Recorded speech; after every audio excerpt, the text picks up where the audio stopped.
Alright, so today we're going to be talking about making cowboy coffee. While we didn't have a coffee maker, I was responsible with making actual coffee. There's a couple of ways to do it, but the most efficient way was just to do it this way. I had actually made the coffee, had some grounds in it when I first did it because I was lazy. Tried to run it through a filter, all this other stuff, it was messy. So this is the most effective way. Only thing you're going to need is a coffee filter, and you're going to put all the coffee grinds into it just like this, nice and easy.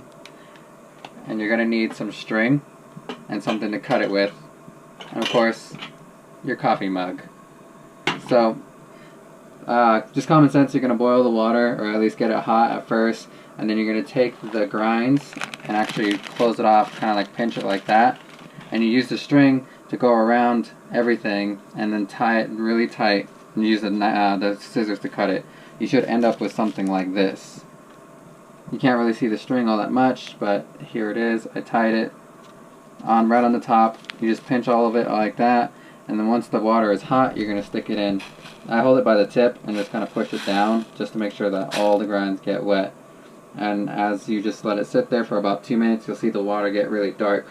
You can just let it sit for about 2 minutes. 2 minutes is about how long it takes to do it. Or you can let it sit for longer if you want it to be stronger. Either way, it doesn't take very long. It's a really cool way to just make coffee really quickly.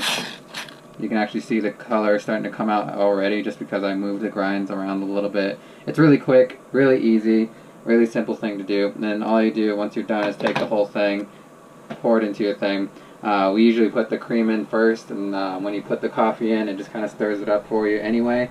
So it's super easy. If you ever don't have a coffee maker, or you're out camping or anything like that, you only need the string, the freaking coffee filter, and the coffee, and you're good to go.